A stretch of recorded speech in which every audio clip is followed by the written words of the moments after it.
అందరికీ నమస్కారం. ఈ గ్రామంలో ఒక దెయ్యం మనుషుల తలలను తింటుంది. కాని నిజమైన భయం నీటిలో కాదు, మనుషుల హృదయాల్లో దాగి ఉంటుంది. ఈ కథ మనల్ని 19వ శతాబ్దపు వియత్నాంలోని ఒక చిన్న గ్రామానికి తీసుకెళ్తుంది. అక్కడ ఉదయాలు కూడా పొగమంచుతో కప్పబడి ఉంటాయి. గాలిలో ఒక విచిత్రమైన భయం తేలియాడుతుంది. 5 సంవత్సరాలుగా గ్రామస్తులు ఒక నీడతో జీవిస్తున్నారు. వారు దాన్ని మునిగిపోయే దెయ్యమని పిలుస్తారు. గ్రామస్తుల నమ్మకం ప్రకారం సరస్సులో ఒక ప్రతీకార ఆత్మ నివసిస్తుంది. ఆ ఆత్మ మనుషులను చంపడమే కాదు, వారిని నీటిలోకి లాగి వారి తలలను తింటుంది. ఇప్పటివరకు 8 మంది చనిపోయారు. వారి తలలు లేని శవాలు ఒడ్డున కనిపించాయి. మొత్తం గ్రామం వణికిపోతోంది. ఈ భయానక వాతావరణంలో మనకు మూన్ పరిచయమవుతుంది. ఆమె ఒక వస్త్రాల వ్యాపారి. ఆమె బలమైనది, ధైర్యవంతురాలు. తన మేనకోడల్ని ప్రాణాల కంటే ఎక్కువగా ప్రేమిస్తుంది. కాని ఒక్కసారిగా ఆమె మేనకోడలు అదృశ్యమవ్వడంతో మూన్ ప్రపంచం కుదేలవుతుంది. 5 రోజులు గడుస్తాయి. మూన్ అన్ని చోట్లా వెతుకుతుంది, కాని ఎలాంటి ఆనవాళ్లు దొరకవు. ఆమెకు చివరికి భయానకమైన ఆ సరస్సు ఒడ్డున తేలియాడుతున్న తన మేనకోడలి చెప్పు మాత్రమే కనిపిస్తుంది. గ్రామస్తులు మరియు జిల్లా అధికారి కూడా ఇదంతా మునిగిపోయే దెయ్యం చేసిన పనేనని అనుకుంటారు. అందరూ ఆ అమ్మాయి చనిపోయిందని నమ్ముతారు. ఇది మనుషుల చేతుల్లో లేని విషయమని చెప్పి ఆ పిల్లను వెతకవద్దని జిల్లా అధికారి తన సైనికులను ఆదేశిస్తాడు. కాని మూన్ దీనిని అంగీకరించదు. ఆమె తర్కాన్ని నమ్ముతుంది, గుడ్డిగా నమ్మకాల్ని అనుసరించదు. అప్పుడు ఆమె అందరూ పట్టించుపోని ఒక ముఖ్యమైన విషయాన్ని గమనిస్తుంది. గత ఘటనల్లో ప్రతిసారీ శవం సరస్సు ఒడ్డునే లభించింది, కాని ఆమె మేనకోడలి శవం మాత్రం కనిపించలేదు. అందుకే ఆమెకు తన మేనకోడలు ఇంకా బతికే ఉండొచ్చని అనిపిస్తుంది. ఇది దెయ్యం పని కాదని, ఒక మనిషి చేసిన పని అని ఆమె అనుమానిస్తుంది.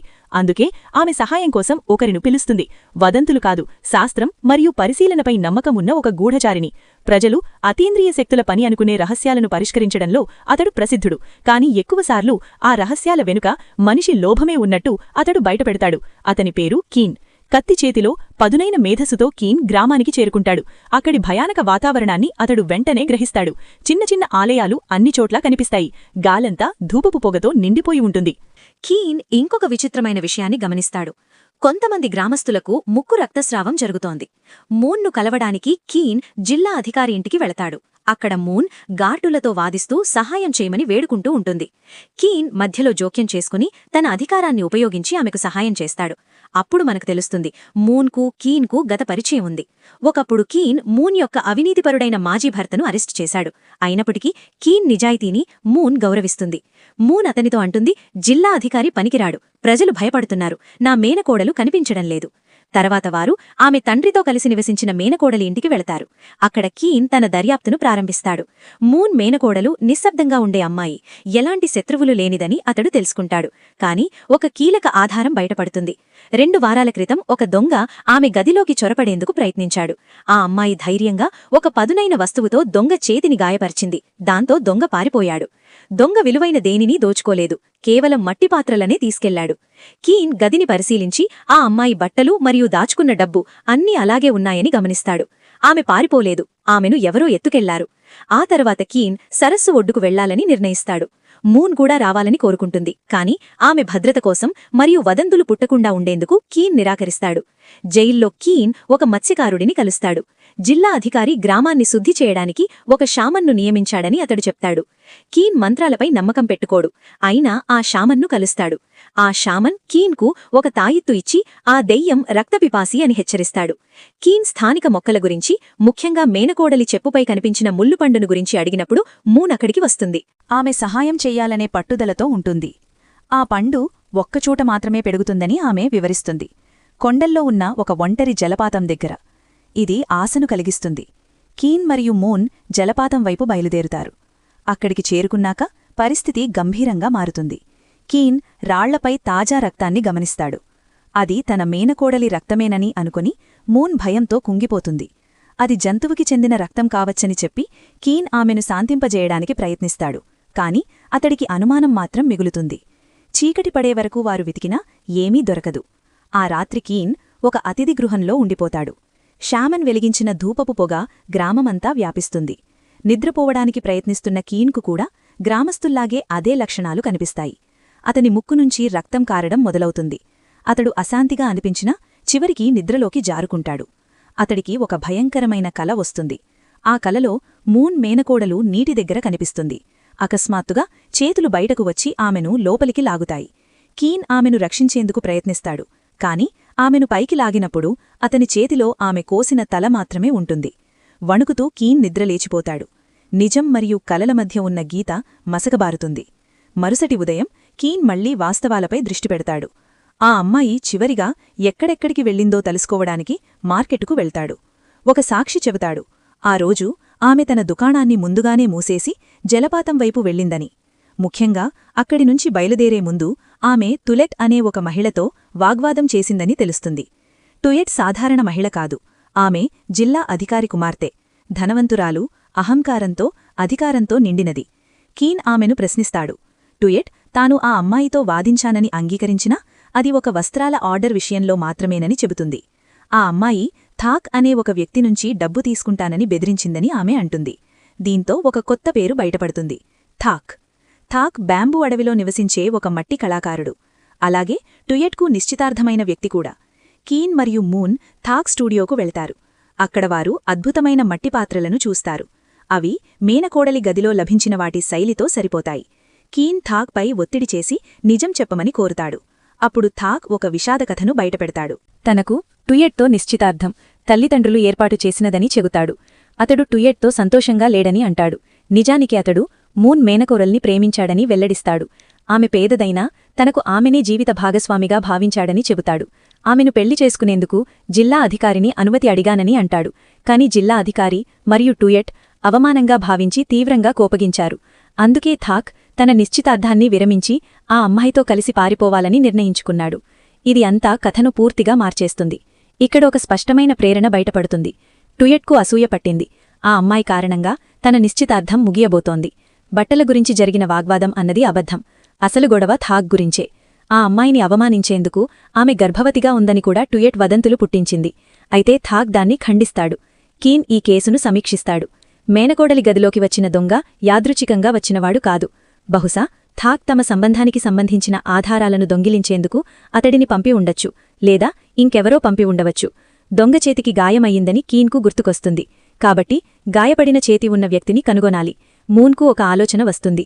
అనుమానితుడిని బయటకు లాగేందుకు ఆమె కత్తులు విసిరే పోటీని ఏర్పాటు చేస్తుంది. ఆ పథకం పనిచేస్తుంది. కీన్ డాంగ్ అనే ఒక వ్యక్తిని గమనిస్తాడు. చేతికి కట్టుతో ఉన్న పేరుగాంచిన దొంగ. కీన్ అతడిని వెంబడిస్తాడు. దొంగిలించిన మట్టి పాత్రలను కనుగొంటాడు. చివరకు అతడిని పట్టుకుంటాడు. భయంతో వణికుపోతూ డాంగ్ నిజం ఒప్పుకుంటాడు. తాను దొంగతనం చేశానని అంగీకరిస్తాడు. కాని ఆ అమ్మాయిని చంపలేదని ఖండిస్తాడు. తనను క్షమించమని వేడుకుంటూ జిల్లా అధికారి తన జీవితాన్ని నాశనం చేశాడని అంటాడు. ఆ తర్వాత ఒక రహస్యాన్ని బయటపెడతాడు. తాను దొంగతనం చేసిన ఆ రాత్రి జిల్లా అధికారి భార్య అయిన లేడీ వాంగ్ ఆ అమ్మాయి ఇంటినుంచి దొంగచాటుగా బయటకు వెళ్లడాన్ని చూసినట్టు చెబుతాడు. అంటే జిల్లా అధికారి కుటుంబం మొత్తం ఇందులో పాల్పంచుకున్నట్టు అర్థమవుతుంది. కీన్ జిల్లా అధికారి భార్యను, కుమార్తెను ఎదుర్కొంటాడు. పరిస్థితి ఉద్రిక్తంగా మారుతుంది.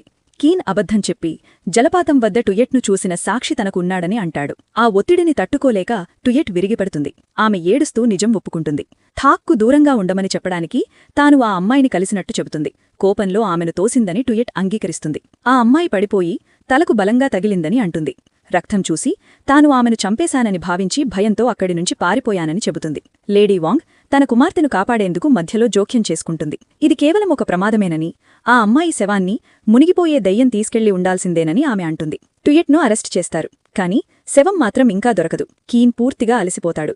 ధూపపు పొగ మరింత దట్టంగా మారుతుంది. అతడికి భ్రమలు మొదలవుతాయి. అతనికి మునిగిపోయే దయ్యం తనపై దాడి చేస్తున్నట్టు కనిపిస్తుంది. అప్పుడు అతని సహాయకుడు అక్కడికి వచ్చి అతడిని మళ్లీ స్పృహలోకి తెస్తాడు. ఆ సహాయకుడు పాత కేసు ఫైళ్లను తీసుకొస్తాడు. కీన్ ఒక నమూనా కోసం వెతకడం మొదలుపెడతాడు.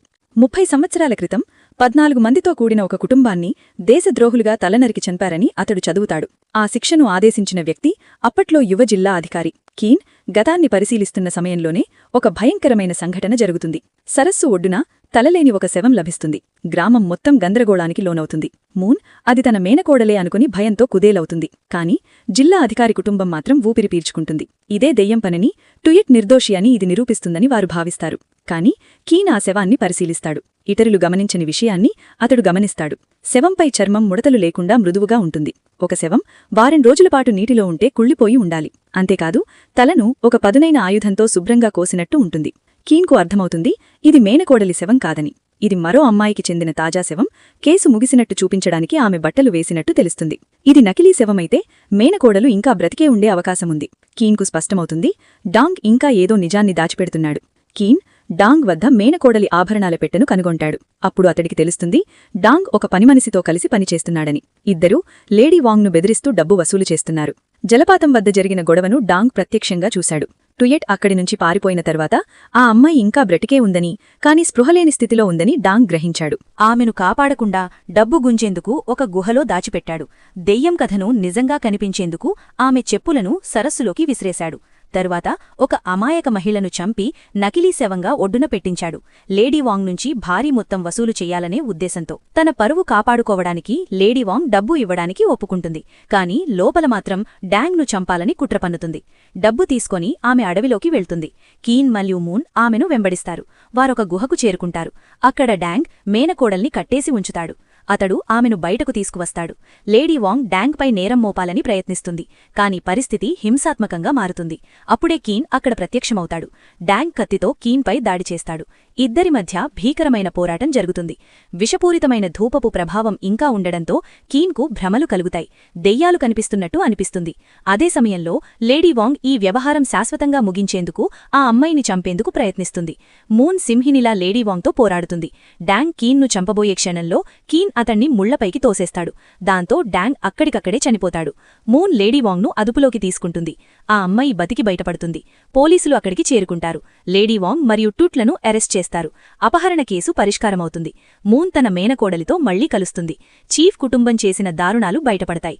కాని బృందానికి మునిగిపోయే దెయ్యం గురించి ఇంకా నమ్మకం కలగడంలేదు. మిగతా మరణాల రహస్యం ఇంకా మిగిలే ఉంటుంది. నకిలీ శవం ఒక కేసును మాత్రమే వివరించింది, మిగతా వాటిని కాదు. కీన్ మళ్లీ ధూపం దగ్గరకు వెళతాడు. ఒక నమూనాను డాక్టర్కు చూపిస్తాడు. ఆ ధూపంలో భయం, భ్రాంతులు మరియు రక్తస్రావం కలిగించే అరుదైన విషం ఉందని డాక్టర్ నిర్ధారిస్తాడు. అంటే దెయ్యం అనేది శామన్ రూపొందించిన మాయ అని అర్థమవుతుంది. కీన్ అతణ్ణి పట్టుకోవడానికి పరుగెడతాడు. కాని అతడు అప్పటికే మాయమై ఉంటాడు.